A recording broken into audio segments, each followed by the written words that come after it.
No little boy should have to go through that just because of the terror of some young punk who thinks he's a drill sergeant.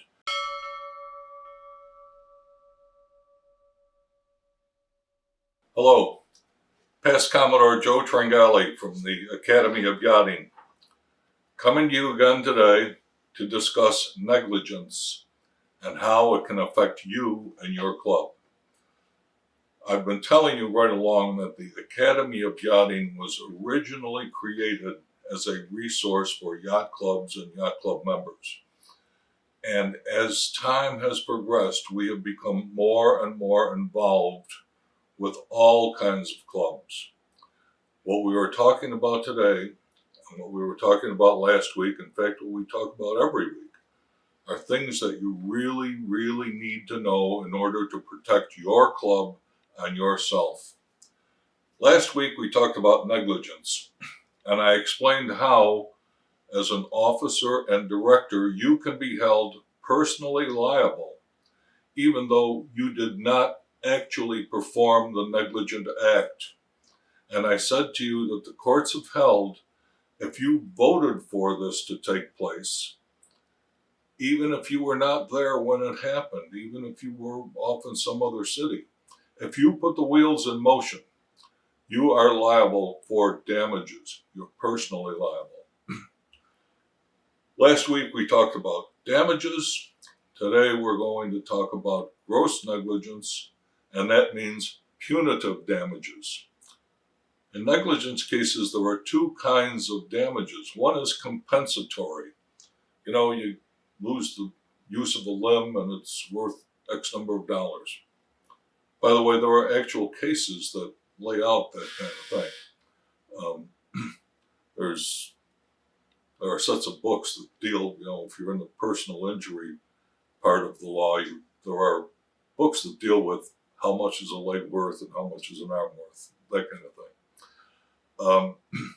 But there's something else. There is something called punitive damages. Punitive damages arise when there is an act of gross negligence. What's gross negligence? It's for the jury to decide. Remember last week I made a big deal about Rocky Bayou Country Club and how the issue of whether or not the damages were foreseeable was for the jury to determine. Same thing here. Gross negligence is what the jury says it is. I'm going to refer you to a case called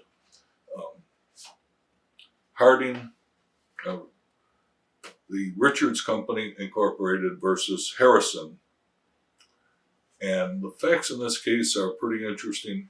The Richards Company is a book publishing company in Jacksonville, Florida. And they hired a bunch of college kids, young men, to sell door to door. And they were taking these young men up to Valdosta, Georgia to sell door to door. The person in charge of this little expedition was a fellow by the name of Zampieri. And the Richards Company specifically told him that Valdosta, Georgia had a licensing requirement, that it was illegal to sell door to door unless they had registered with the city clerk. And they needed to register before they could go out and start their activity. Make sure that you get there before 5 o'clock so that you can register. Well, Mr. Zampieri got the boys there at 5:30. But, after all, waste not, want not, penny saved is a penny earned, or whatever the things are. We'll sell anyway. We'll just stay outside of the city limits. And so we dropped these young men off at some place that looked like it was outside the city limits, and they began going door to door. And 2 of them got arrested. Turns out that the city boundaries, the city limits of Valdosta are not quite square. There are protrusions here and there, and they were inside the city. No question about that. They got arrested. Fact number one. Fact number two, they spent the night in jail. You know what an overnight lockup looks like? You don't want to know. Okay. Number three, they went before a judge the next morning without an attorney. They pled guilty and were fined a nominal amount, something like $25 or $30. Fact number four, the father of one of those boys was an attorney. He was not happy about this situation. And so when he found out, he brought an action against the Harrison Company, claiming negligence and, in fact, gross negligence. And his argument was simple. Look, you knew that the ordinance existed. You knew that you had to get there before 5 o'clock. You didn't do that. All you had to do was stay outside of the city limits, go to any 7-Eleven, go to any convenient food mart, buy a city map, and you'd know where you are. Well, they didn't do that. The jury came back with an award of $3,000 for compensatory damages, that is the night in jail, and $35,000 for punitive damages. Punitive damages are a way that the jury shows its displeasure and, in a sense, fines the company. How does this affect you? You have a sailing program, junior sailing. Everybody does, right? And normally what you do is you hire the kids who have graduated from that program to be instructors for the young people coming along. And, you know, once these kids are hired, the instructors are hired, nobody pays a heck of a lot of attention.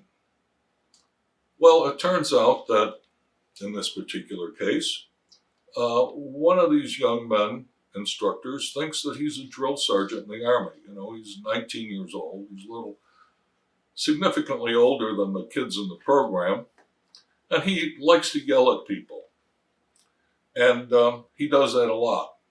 And he yells at the kids. And after a while, he terrorizes some of these kids. And one of the kids, little Freddie, has a physical handicap. Not very bad, you know, it's not totally debilitating, but he can't run as fast as the other kids. He's always kind of the last one, you know, to get in line and whatever.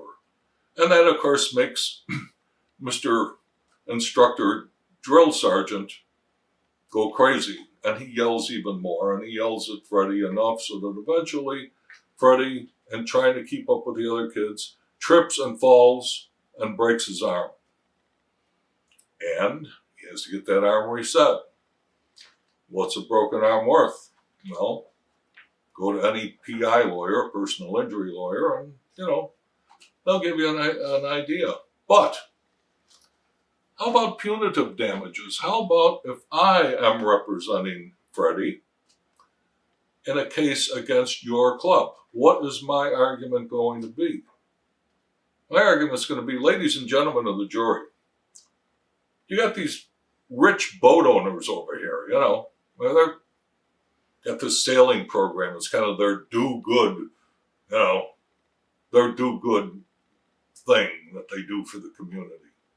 They don't really pay any attention to it. And they got one of these kids who's instructing the other kids, and he's terrorizing them and just pounding them. And as a result of that, what he's doing, my client, my little boy, fell, broke his arm. No little boy should have to go through that just because of the terror of some young punk who thinks he's a drill sergeant. Ladies and gentlemen, this club owed my client a duty. They owed him the duty of protection. He didn't get it. I suggest to you what you need to do is award punitive damages. to teach them a lesson once and for all. Go back into that room, talk it over, and I'm sure you'll think I'm right. Now, is that a closing argument? It sure as heck can be.